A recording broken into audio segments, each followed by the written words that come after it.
Hi, welcome you guys to the second free webinars of School of Integrated Innovations or SCI in Chulalongkorn University.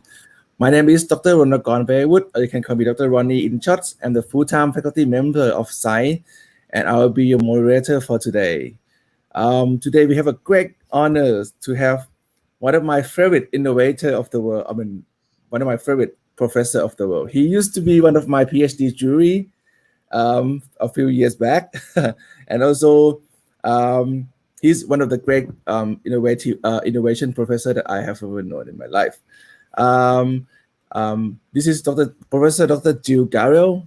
He's a tenure professor of the chair of innovation management at the National Conservatory of Art and Craft, or they like to call it CNAM. He used to be a former professor of the Department of Innovation Management and Entrepreneurship at the École Polytechnique, and previously held a position of professor at the University of Paris. Jill conduct research into design and innovation management in direct collaboration with firms and innovative organizations in various sectors. He did a lot of publications, books, journals, conferences, and so on. He is notably co-author with co-inventor of Swatch Watch Elma Mock of the Innovation Factories in 2016, which is the book that he sort of like bridged the knowledge and practitioner together in the same time. Um, no further ado, I would like to give the floor to Professor Gilles Garel and hope you guys enjoy the sessions. If you are ready, Dr. Gilles, take it away. Yeah, thank you so much for your introduction, dear Ronnie, and thank you for inviting me. Even if I really would have preferred to be in real life with you, among you. So the exact title I propose you is From Creativity to Concept Knowledge Method. Uh, I will tell a few words about Cirque du Soleil, but I don't want to develop this time a long example about Cirque du Soleil. Cirque du Soleil is facing very big difficulties through the COVID pandemic. So, as you told to the audience, dear Ronnie, I'm full chair professor at CNAM, full chair professor of innovation management, and CNAM is a very special institution in France. We are the leading higher teaching and research institution dedicated to adult continuing education. And we are a very old institution, not exactly a university, created by the French Revolution, so very old. And we have a museum. Perhaps I could tell you more another time about this museum. This museum is my favorite classroom. I've developed a lot of programs inside our collections. We have beautiful, marvelous technical objects inside the museum, and they embedded the innovations from the first industrial revolution. So it's a very relevant place for dealing and teaching innovation. I want to start my conference um, to highlighting two contemporary issues of innovation. The first one is about the rhythm, the intensity of innovation. Here you cannot read precisely, but never mind that graph. It's about the launch, the release of Renault, the famous French car maker. After the Second World War, Renault released one every new product, one new product every 4 years. By now, they launch every year, every year, 8 new products. So it shows that innovation is not anymore rare and timely. You have an intensity, and behind this intensity, firms have to change all their engineering design or their organization of innovation. The second issue I want to stress, to highlight, is what we call in common language identity. what we call in scientific language dominant design. I will briefly come back to what is dominant design. The identity of an object is the way we easily recognize it. If I say a bank, a university, you can easily imagine what is a bank service, what is a course in a university. And this concept of identity is really relevant in innovation because innovation and disruptive innovation breaks the identity of object. Let me take some example. Cirque du Soleil, for instance. Cirque du Soleil broke the identity of traditional American and European circus in the beginning of the 80s. And they provide a new model, a new customer experience, and a new business model. Here, you have a very, very European traditional model of teaching. And nowadays, we cannot teach anymore like this. Everything has been told about this disruptive smartphone, but the identity of what is a phone has been changed, has been disrupted by the release of the iPhone in 2007. Perhaps I could answer to some questions about Swatch. As Ronnie told you, I did a lot of job, a lot of research about the Swatch design. And here you have hybrid object. So the identity is blurred. This object is both a radiator, an heating system, and it's also a computer. So you have to imagine a new business model to sell it. It's very smart, but it's not just a radiator or just a computer. It's both. Here, it's also mixing objects. You can do, when you do kite surf, you can do surf and kite, and you can enjoy. I will come back to that example later in the conference. And we all know Airbnb, my last example. Airbnb is a new identity of what is a hotel. It's not exactly a hotel. It's an other way to experience the hotel experience. So the scientific definition of identity is dominant design. Here you have one of the most famous reference, academic reference from Berners-Lee and Etcheback. And dominant design is key in innovation management because as soon as you can define a dominant design, you can break it and you can be disruptive. So at this stage, um, I've presented examples of new identity. I've told the world about intensity of innovation. And if we look at this table, we have two parts in innovation. Some innovations are more innovating than others. And through new identity and through intensity of innovation, we are on the right part of this table. This table proposed very briefly an opposition between sustaining innovation and disruptive innovation, according to the words, to the strategy coined by Professor Clayton Christensen. So we are on the right path, and we can illustrate it through with many images. Here we have sustaining versus disruptive. On the right part, we have crazy concept. What could be a flying co? It's a really crazy concept, but this crazy concept is dealing with disruptive innovation. You have also unlikely connections between new knowledge between the people. And on the left side, you have rules, you have methods to realize innovation. When you look at management of sustaining innovation, you have stable identity. You know the object you are dealing with. That means that you can specify, that you know specifications, That means that you can start your innovation management from specification. And as soon as you observe a gap between what you want to achieve and the realization of your project, you can reduce the deviation. This is the core of management of sustaining innovation. But also in sustaining innovation, you know the value and you know the profession. It's exactly the opposite when you look at disruptive innovation.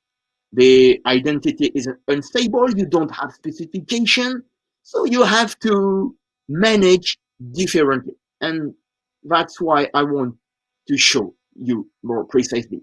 The key point is that you cannot manage sustaining with the tools, with the organizations of disruptive innovation. You have to choose. It's a big choice between sustaining, and if you confuse your tools, your management systems, you won't be successful. Let me look with you some very brief, um, famous tools of the left part of my table of sustaining innovation. Uh, Most of the management tools we have in the world are about sustaining innovation. With three stages. First, we try to generate from what we know, from identity we know, we try to generate new ideas.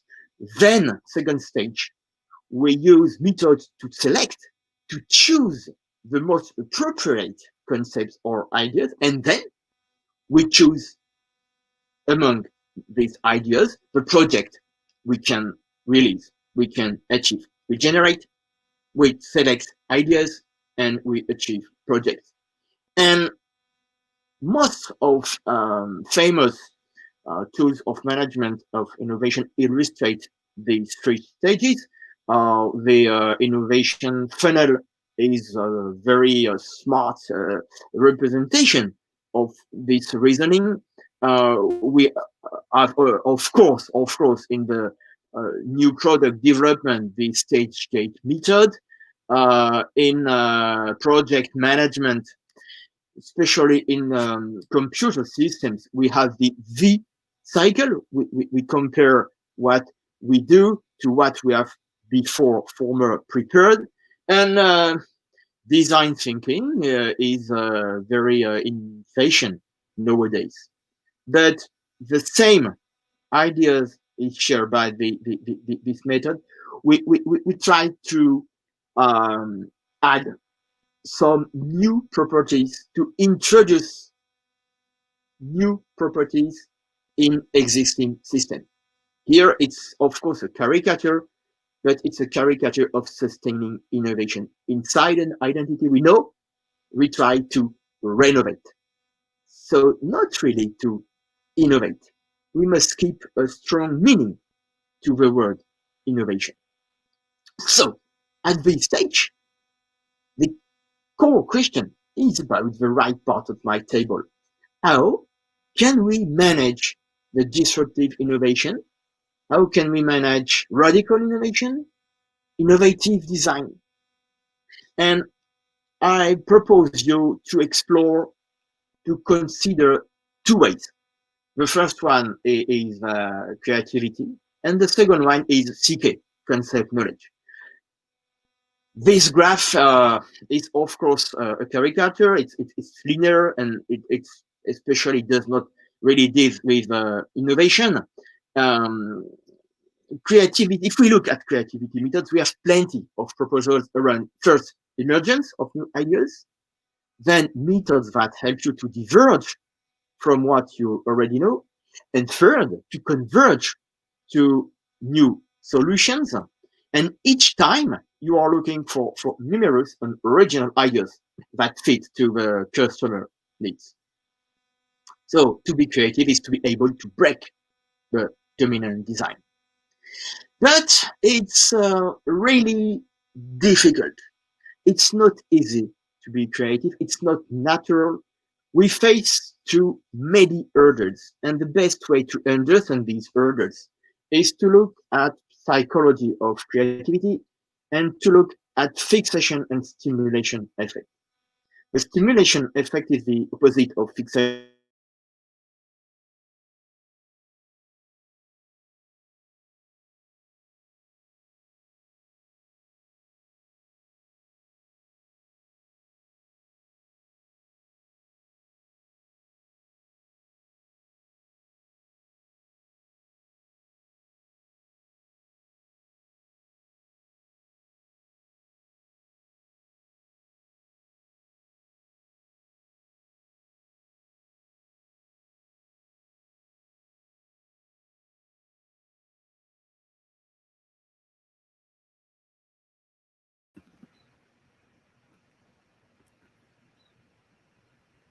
สวัสดีครับ Hi, I think there is some technical difficulties in Professor Ju's side.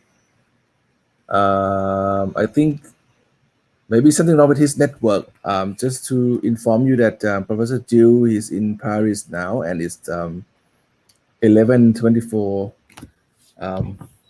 a.m. So maybe his computer is hungry.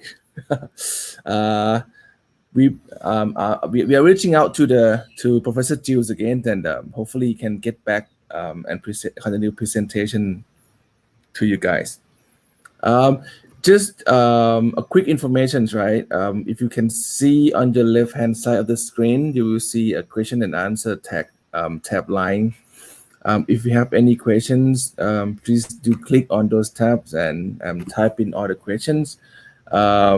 Our administrator will collect all the questions, and Professor Jules will um, absolutely answer all the questions at the end of the sessions. So please hang in there, and I think we are trying to reach Professor Jill. Hope he can come back ASAP. Otherwise, I have to present the CK theories by myself, which I don't want to. Um, okay. What should I? You guys has you guys have any questions? 20 minutes has passed, and I think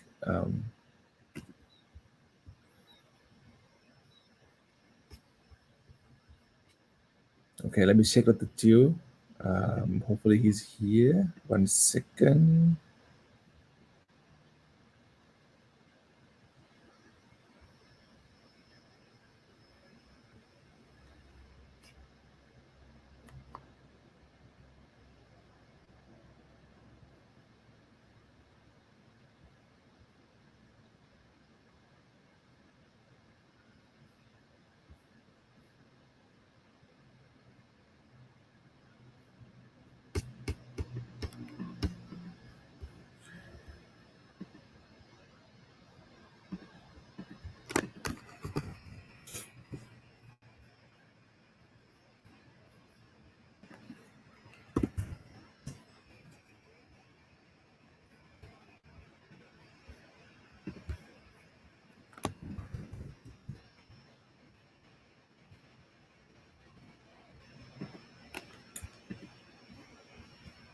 Guys, I'm reaching out to him, and hopefully he can get my message and come back here ASAP.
Is there something wrong in Paris?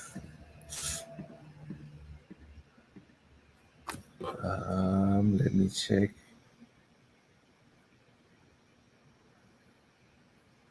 Okay.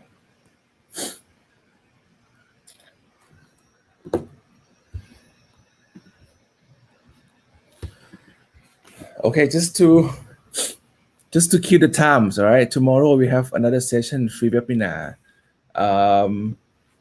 It will be a session delivered by David Don Snowden, who is the chief scientist officer of the Cognitive Edge, a great consultant firms in Singapore. Dave is he's Welsh, and he is one of the expert on knowledge management and those thinking unconsciously. Um, Tomorrow's session will be more on his famous scientific theories. He's in fact he crafted the scientific. Ronnie? Oh, Yeah, I'm sorry, my internet crashed. okay, it's So okay. Are you alive?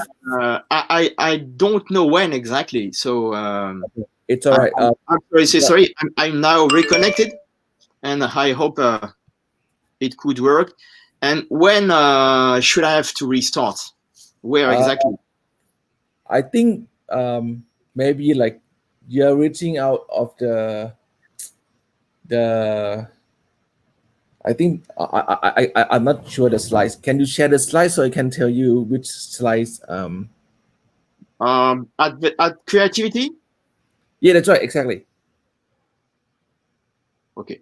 Um, okay. You will tell me. I'm very sorry. It's okay. We rely on the I know. I system, know. internet system, but I, sometimes it doesn't work. I know. Unfortunately, It's always uh, shit, and you know.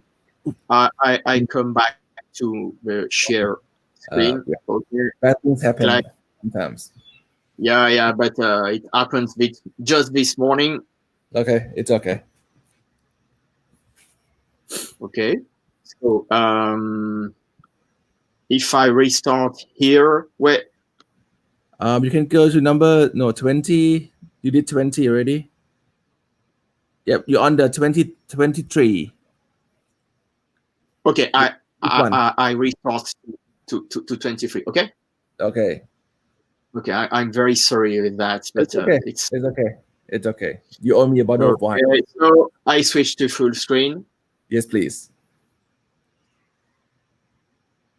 Okay,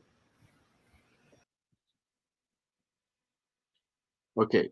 So I'm back, and sorry for that delay, but we rely on internet, and sometimes it doesn't work. So I was explaining why it's so difficult to be creative. Um, we have to look at psychology of creativity, and psychology of creativity explain us that's not easy to be creative, not natural, because of fixation effect. The fixation effect is the opposite of stimulation effect. The fixation effect is very well known in psychology of creativity, and plays a key role in ideas generation. If you ask people to imagine and to draw an unknown animal, animal that lives on an unknown planet, what do they do? The proposals usually contain the basic characteristics of terrestrial animals. That means that people are drawing legs, animals with wings, with pigs, with ears, with eyes. They don't change their mindset easily. So we remain stuck to what we already know, and it's very rational. We always limit ourselves unconsciously when we generate alternative solutions. We believe that we are creative, but we are not innovative. Designers, innovators are trapped in the characteristics or the obvious solutions because already existing. We are trapped in identity we know, in dominant designs we know. Let me take briefly 3 examples. Look at these matches. This is a very common exercise in creativity and psychology of creativity. How to make a square by moving only one match. You can reuse it very easily. You have only one solution, and that solution means you must abandon the geometric definition of a square. The answer is the number 4, which is also a square. The identity of a square is both a number and a geometric form. So you must be able to switch to be creative. But as soon as I told you a square, you imagine the geometric definition. If you want to redesign the dominant design of a boat, you can associate a flying fish to a boat, and you will have a very innovative boat and very fast boat. My third example has been developed with colleagues at CNAM, and it's about a trip for instance, a travel agency. Imagine you have to design a trip for four people for $15,000. Here, you don't have to innovate. You have a lot of choice, so you can manage the existing proposals. You can manage the existing market, the existing offers on the market. If you have to design a trip for 4 people with only $1,500,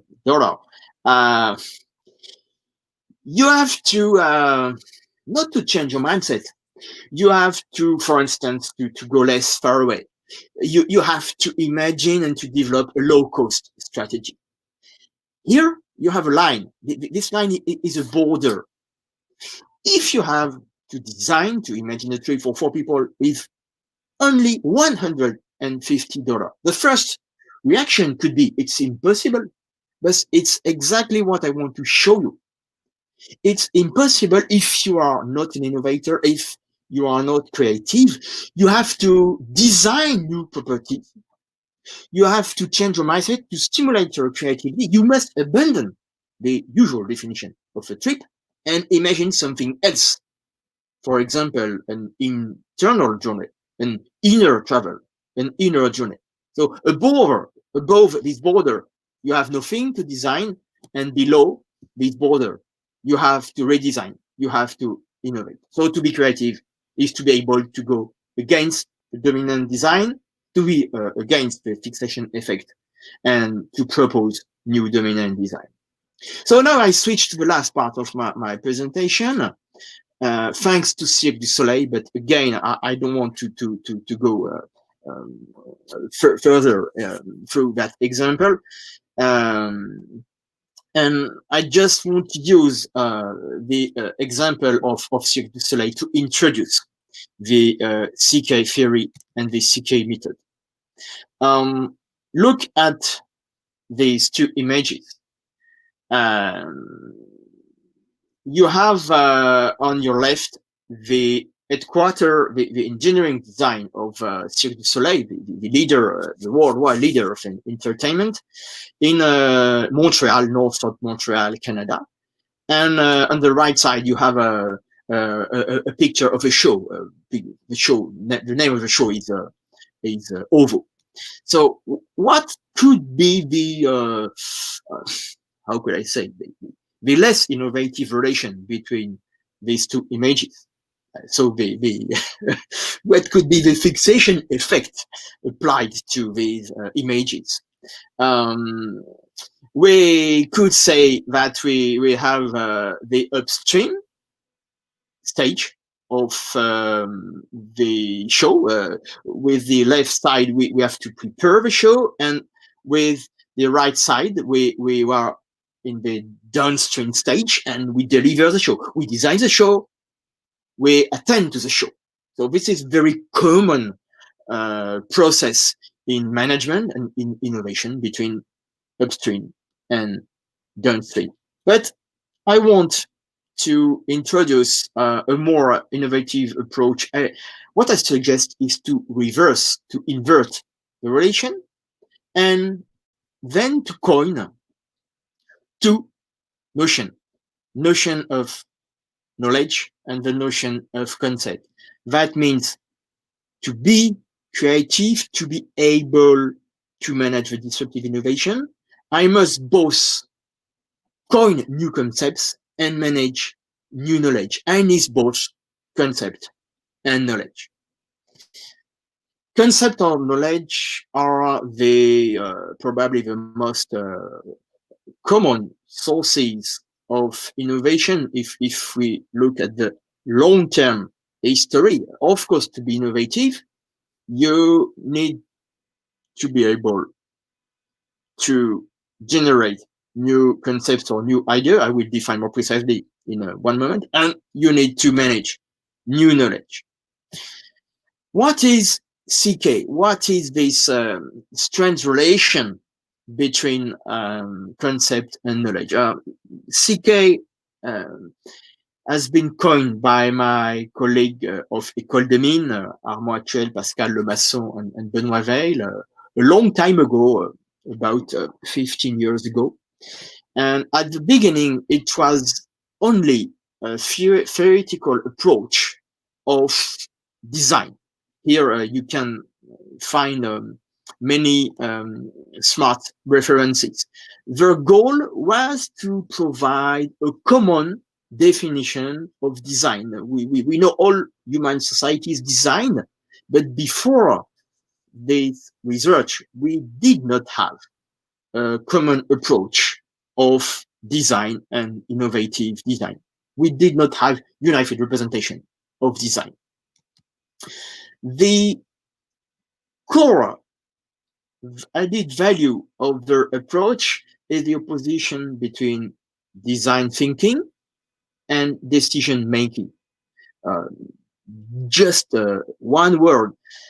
When you decide, when you are inside theories of decision, you are in a single space. In the same space, you have the definition of a problem and you have knowledge of solutions. And we all know, because we are working in big firms, in good universities, we all know the reasoning of decision. We know how to choose, how to program, how to optimize. Each time you are in decision theory, you choose, program, optimize, you are in the same space.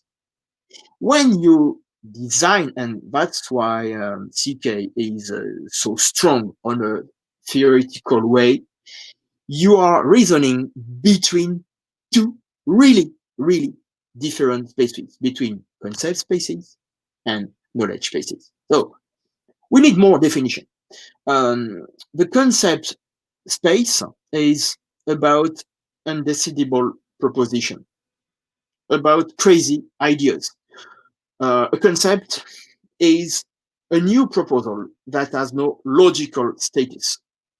Logical is defined as we're about to say it according to the knowledge you have. So when you are dealing with a concept, you can dream, you can suggest crazy ideas, you can have desires, but you cannot realize. And you are so in a very uncomfortable situation. You are creative when you are on the concept space. You express crazy ideas. The concept definition is, on the contrary, about logical status. A, a knowledge, according to the CK theory, is all through propositions about things, about objects, about people. We know with knowledge we can achieve things, we can realize projects. So we have a strong opposition, because not logical proposals and logicals and relevant proposals. We need more examples. And now, until the end of the conference, I will propose examples. I don't want to comment all these concepts that we of course, by definition, we have uh, infinite proposals, a list of concepts.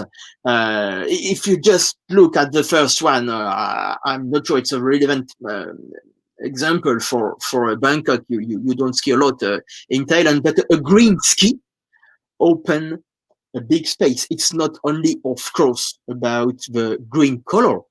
A green ski is a concept, because you can also imagine to practice ski without any snow, on the grass or on other place than mountains.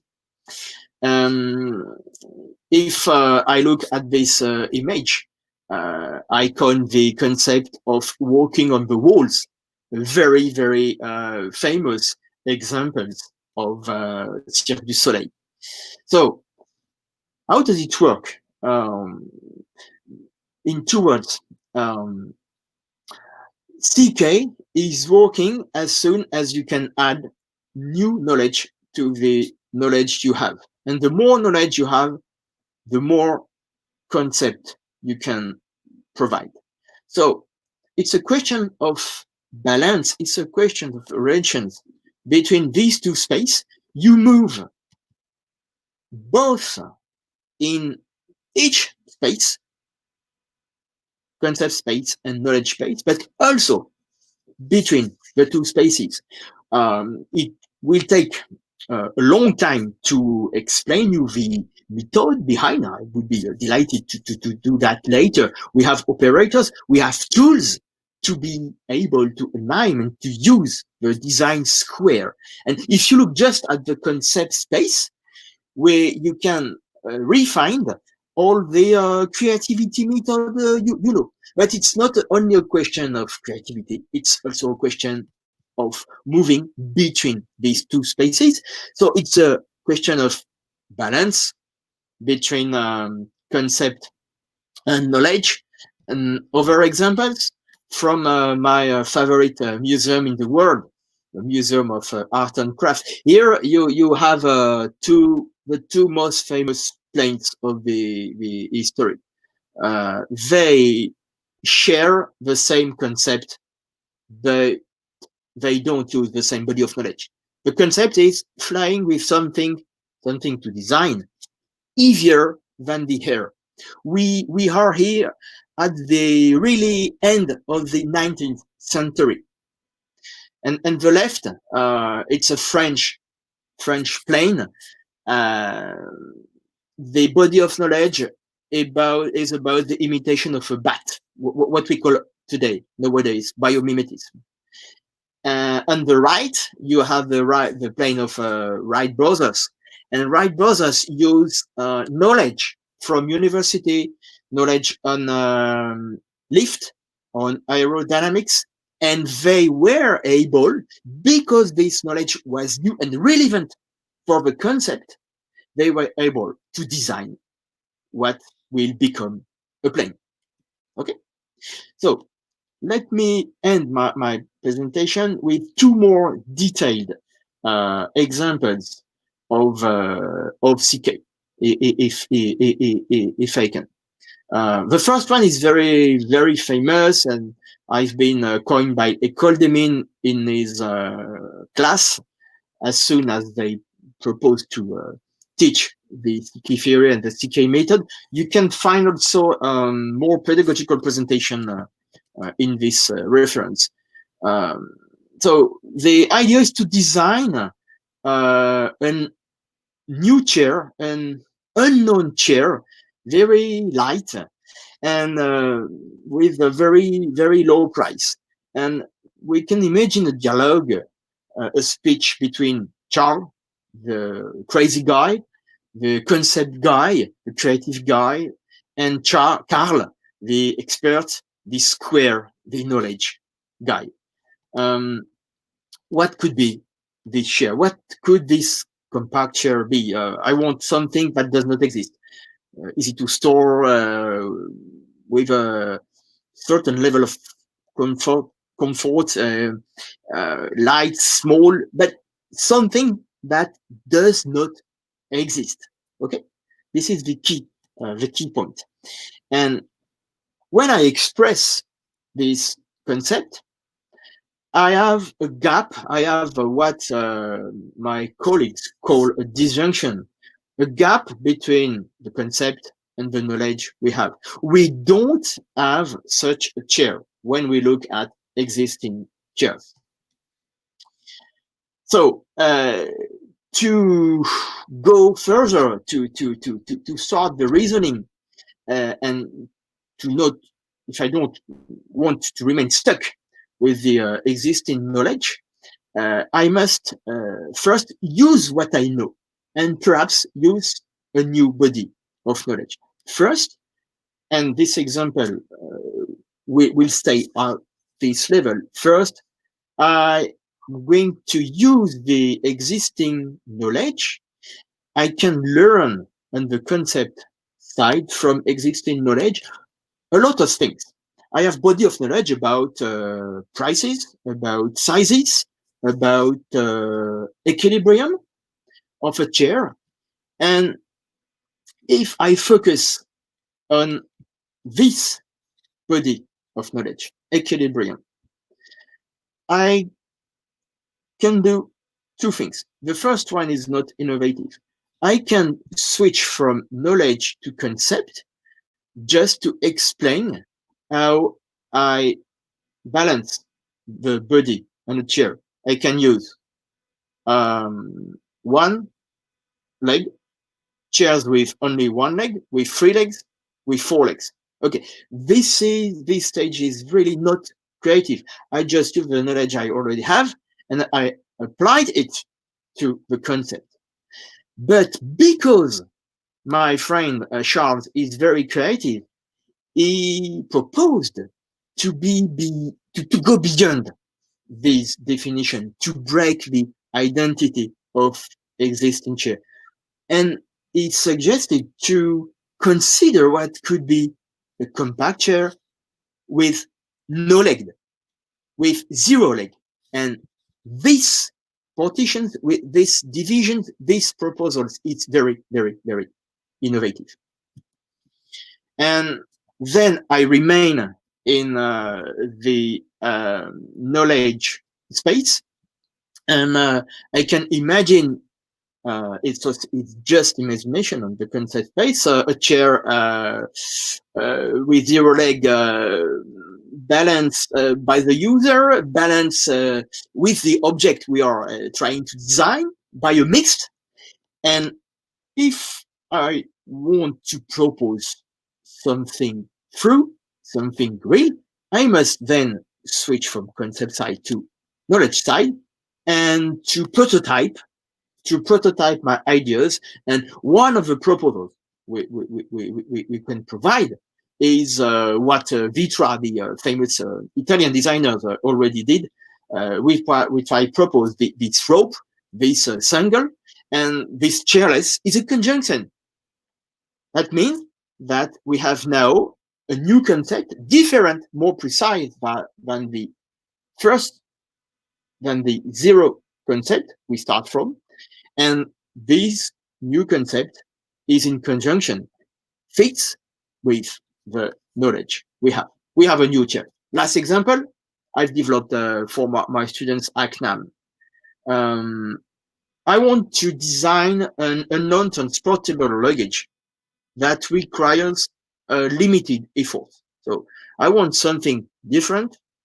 I want something new that limits my effort. I don't want to be tired when I move with my luggage. So concept and knowledge space. I start from what I know, exactly like in the former examples. And if I express in this space what I know from knowledge space, I know I can carry my luggage. I know I can roll my luggage. Okay, so I just do this switch from K to C. Okay.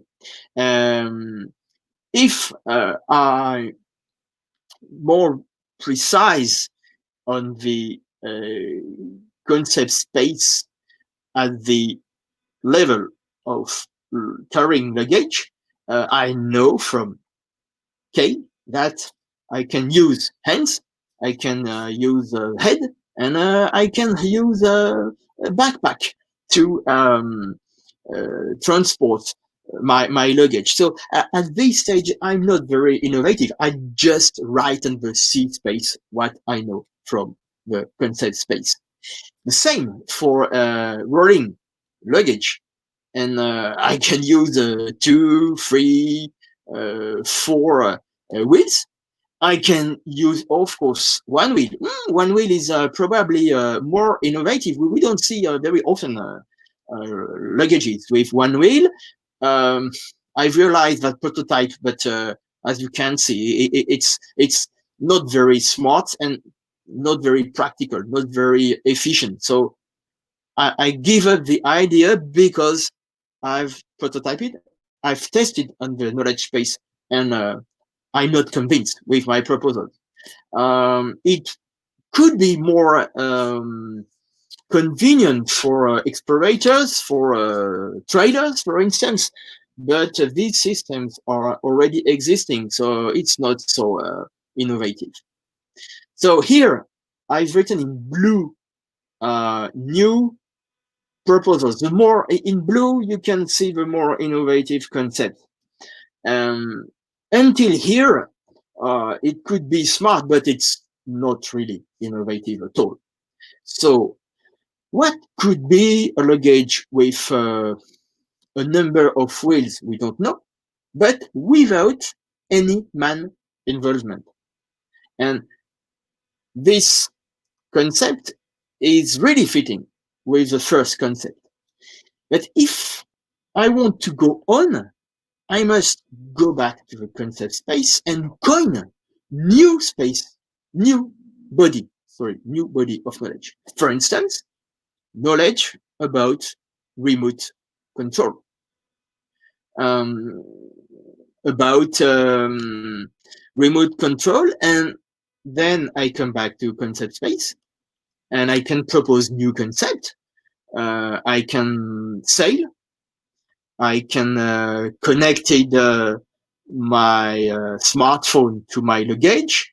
My luggage can fly like a quadcopter, but a connected luggage could be too much expensive for me. So I've given this idea. I mean, selling luggage is a smart idea, but it depends on the wind, or I need some blowing system. So it's also costly. I give up. I give up. I give up, and I'm going up, and I close in 2 minutes. I'm going up in the concept tree. I go back to the first level to coin a new innovative concept. What about not a luggage to carry, not a luggage to roll, but what about a luggage which could carry me? And I remember, so here I'm creative according to my memories, according to my souvenirs. What could be this luggage I've proposed as a concept? I go back to the K space, and I need knowledge. I need K about what is rolling with me on the system.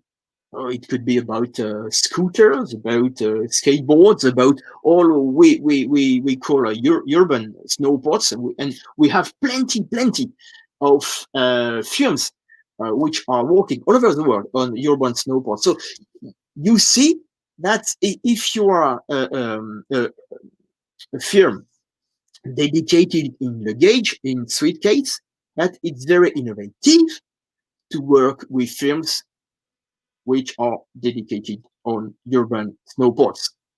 And this is very concrete open innovation approach thanks to CK. And at the end, you can prototype this system exists, a new kind of luggage, mixing two identities, the identities of a suitcase and the identities of a skateboard. You can also imagine something like this, but I'm not sure you are so smart when you are moving through the airport on your luggage. So it's time for me to stop my presentation. As Ronnie told you, I'm notably the co-authors with Elmar Mock. Elmar Mock is the co-inventor of the Swatch watch a long time ago. But this guy is a very serial innovator and very smart innovator and creative Swiss inventor and innovator.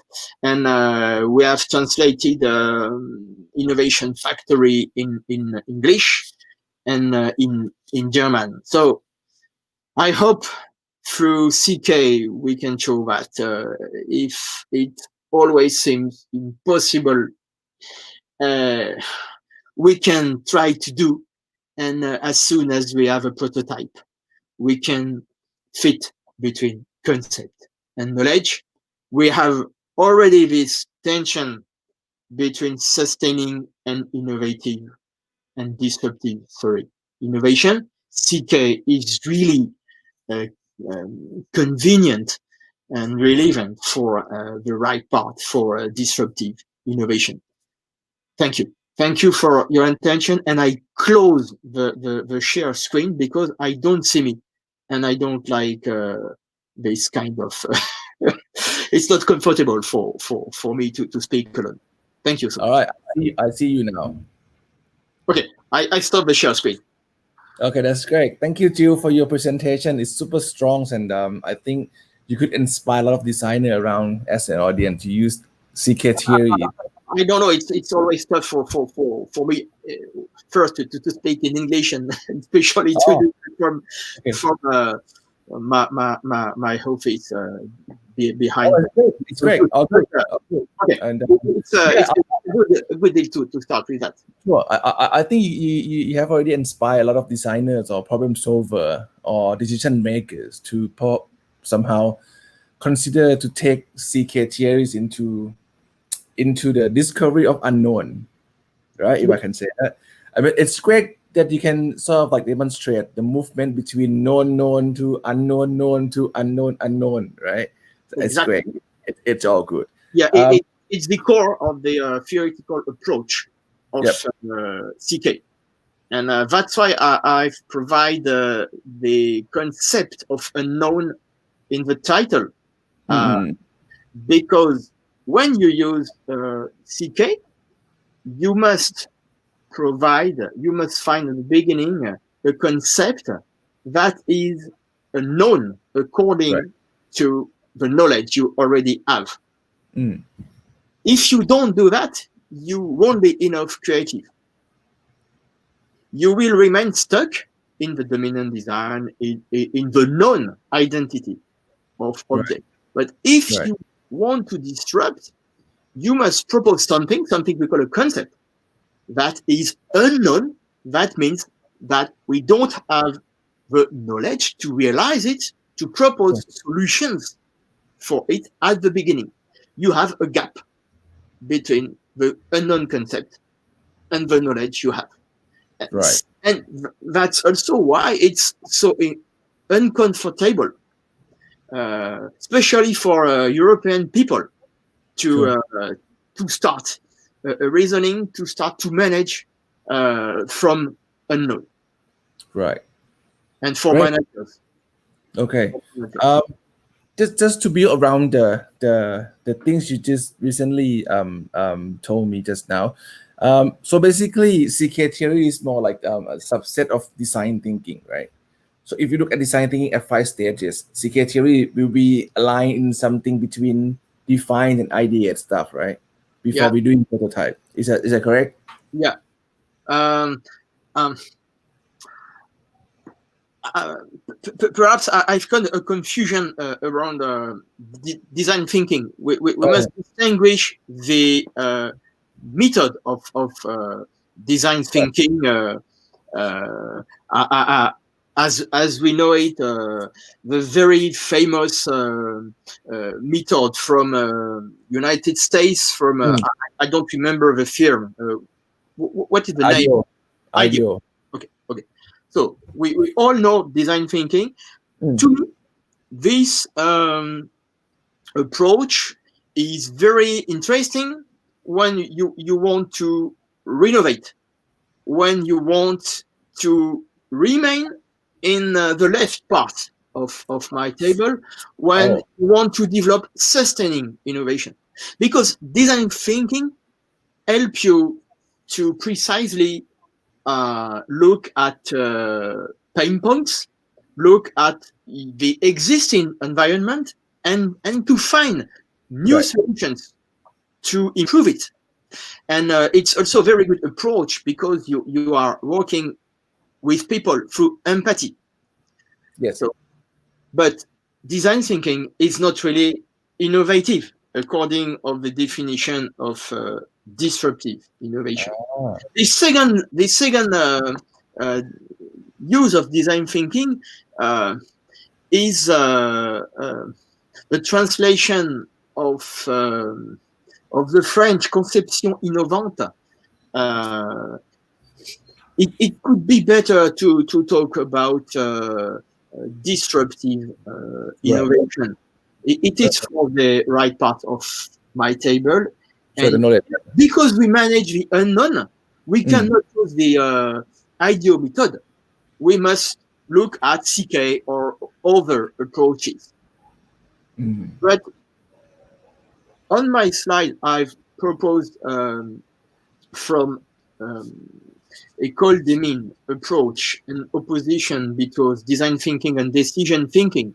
This was the beginning of yep. the theoretical approach. Uh, as I told you, they wanted to provide a global approach of the way people are reasoning when they innovate, when they design. And that's why they opposed decision and design. The design thinking and the decision thinking. And in design thinking, according to this approach, you are in different spaces.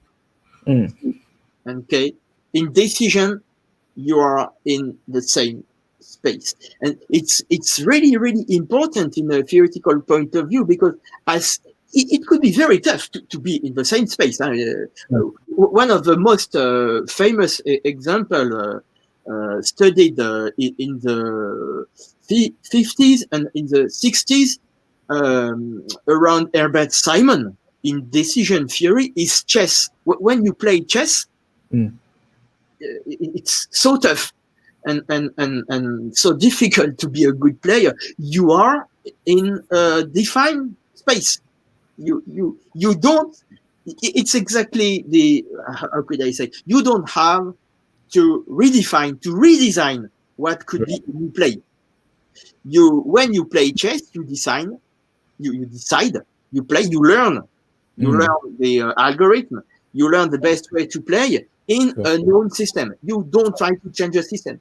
You Mm, are not looking for an unknown system of playing. So this is the opposition I want to suggest. And from that, CK is very, very good, very smart approach to be able to imagine a new game, a new system, a new boat, a new object, a new university, a new everything. Sure. Uh, Exactly. as you are comfortable with CK, you can redesign absolutely everything. Ev- I've took examples from objects because Sure. in the first time it's more easy to use it, but of course you can apply CK to services, to Yeah. organizations, Mm, to patents, to relations, to sure. people. I have a PhD student uh, um, who is working with CK to redesign the definition of a university. He is working in Morocco. He is the director of new and disruptive university, and Oh, the Morocco is trying to develop a new model for Africa, perhaps a new model for the world. And okay. okay, is a good approach to structure that. Right. Nice. Okay. So redefine a new universities, right? The definition of new universities, right? Okay. Next time I use CK theory playing chess, I lost all the time. So If you use it, you will invent a new plane. okay. Okay. I try. I try. All right. Next we jump to the Q&A sessions, right? I think we have a few questions from the audience, and let's make it quick. So somehow I will bring the question screen up. Okay. Yes. The question is here. Um, I think I'm getting old now. Okay. Okay. People ask for the slides. Deal. I mean, if you Yeah, don't yeah, of mind, course. I can let you can on you site. yes, Yeah, yeah, yeah, sure. yeah. We can. Yeah. Okay. Um, how would one define innovation based? How would one define innovation based on CK theory? So basically, what is innovation means to you in terms of CK theories? You know. Ah, the the, uh, the common definition of innovation is about creating new values. Okay, Mm, let's say you when you look at common definitions, you create new values right. when you introduce something new inside something existing. When you define innovation according to CK, innovation is starting from a concept definition, and the result of innovation is the realization of this unknown concept at the beginning. Mm, So innovation is the realization of an unknown concept. right. But from your unknown concept, you have to move inside the design square to be able to propose a roadmap of new concepts and new knowledge. Perhaps I should have presented more. I didn't show that precisely, but in real life, when we use CK for with firms as consultant or as researchers, we Mm, most of the time we use it to roadmap. So we start from an concept, an unknown problem, right. and then we use the knowledge we already have. We had new knowledge, and we built roadmap with link between all the concept and all the knowledge, and we also link the new concept we provide. And a good roadmap is a roadmap with plenty of new knowledge and so plenty of new concepts. Okay. Good. So probably the combination of new concept, new knowledge to make it known as unknown. Okay. It's okay. If you remain stuck to the knowledge you have, you can go very far Exactly. on the concept space. Uh, but that's why I like the example of a chair. In the example of a chair, you don't add new knowledge. You just use the knowledge you have. You just focus on the knowledge about the balance, about equilibrium, and Sure. because you are creative on C space, at one point you suggest to eliminate, to delete the legs of a chair. So you ask a question: what could be a chair without any leg? With what could be a chair with zero leg? And when you say that, you disrupt the dominant design, the identity of what a chair is, because all the chairs we know have legs. Sure. But here you just use your creativity. You just remain in this example on the concept space. The other Right. example is more interesting because you add new knowledge. If you add knowledge on the skateboards, you can provide new concepts around suitcases. Great. So probably like the innovation in CK theory probably related to something that we we trying to tap to the unknown space and make it known for us using the known knowledge Yeah, and build but upon it. Something the like that. best way, the best, it takes a long time to be familiar with CK, and the best way to learn it is to improve it through workshops. Sure. Uh, that's why we cannot use Teams, Zoom, or I see. Okay. remote systems to really deal with CK. We Sure. must do workshop with few people in a class, and starting from a common concept, and Okay. use the method to be innovative from that starting concept. Cool. Okay. So please reserve the time after the COVID situation. We would like to invite you to come to Thailand and teach Why, us do the workshop. why not? Why not? Great. All right. Next questions. What do you reckon CK theory will look like in the future? I mean, like, what is the future of CK theories? You know, will it transform to KCCK theories, or would it become obsoleted as a whole? All right. So, what is it? Uh, Hopefully not. I'm sure CK Fury has a great future because at this time we don't teach enough CK. We must share more about CK. We must teach CK in business school, in engineering universities all over in the world, and then when people will be more familiar with CK, people could be more innovative. That's my opinion. But look at design thinking from IDEO or a business Canva from Osterweider and Pina. We all know that in business school. If we are able to do the same with CK, we will have a very smart tool to be innovative. But we are just at the beginning, and we must learn. We must teach CK. But because CK is, as I told you, a little bit tough, a little bit tough approach, it's not so easy to become familiar with it. But Ah, the future is forthcoming. okay, hopefully, right? I mean, it's Guys, just a matter of how you can penetrate CK theory into like business schools or into the course and programs, right? Great. Next questions. Oh, that's a tough one, Theo. Don't you think that such an objective approach to design as mathematical modeling and systematic logic actually harm the freedom of creativity? um, ah, you have a part of CK. I'm not familiar with it, Hmm. which is only based on mathematical, and you can find on the web many references.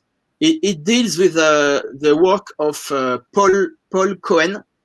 Uh, Paul Cohen is a very famous mathematician from the late 60s, and Hmm. he received the equivalent of the Nobel Prize of Hmm. mathematics, Medai Fields Medal. And no, it's as soon as you won't define precisely the way people are reasoning, you must use formal presentations, and these presentations do not destroy your ability to be creative. It's just the way you represent it that is changing. You have on the opposite some other part of the CK research, which are working with psychologists. For instance, my colleague Marine Agoguet, who is now professor at HEC Montréal, is one of the best specialists of the creativity psychology part of CK.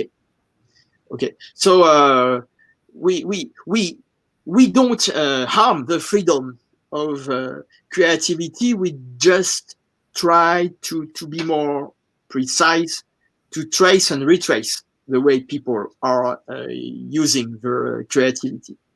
But look at what they do around the psychology of creativity, fixation effect, and they also work with young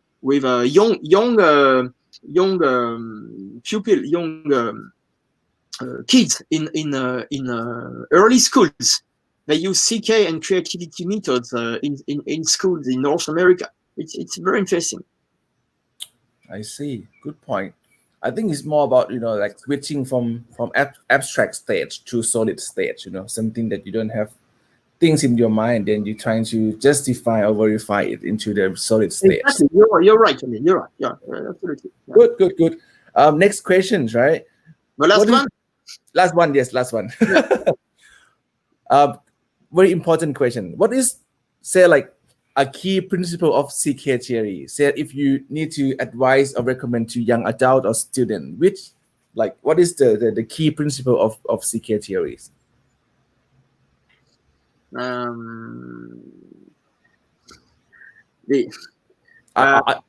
I should. Yeah. Or maybe I could ask you something like, what if I want to apply CK theory in my life? What is the thing that I should sort of like prioritize or think it first, or trying to adjust my mindset into it first? What is the recommendation for you to a newbie like me? You must start with a very simple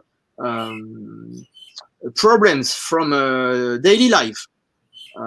If you have to repair your bike at home, or to repair something at home, you have common habits, and so usually you are following the same way. You are not innovative. You do as usual.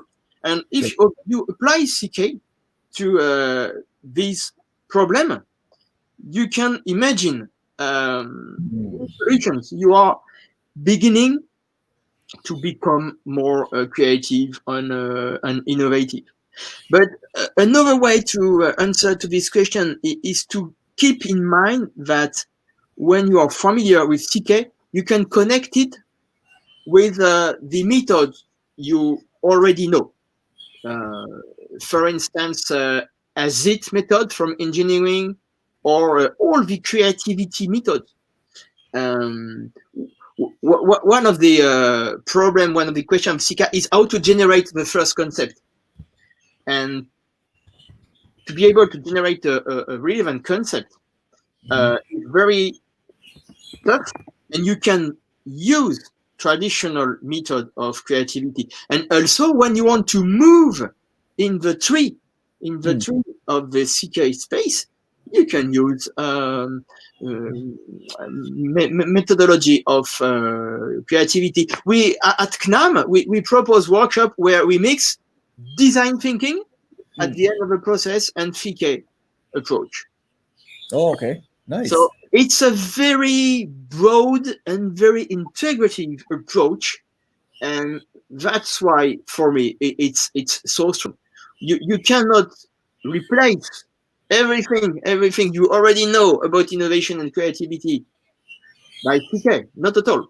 But Sure. you can better understand what you do, and we can also integrate, connect what you do with CK. CK fits very well with the methodology of innovation, and of course, especially of disruptive innovation. If you just look, and I know you are a big specialist of it, really, at management of knowledge management.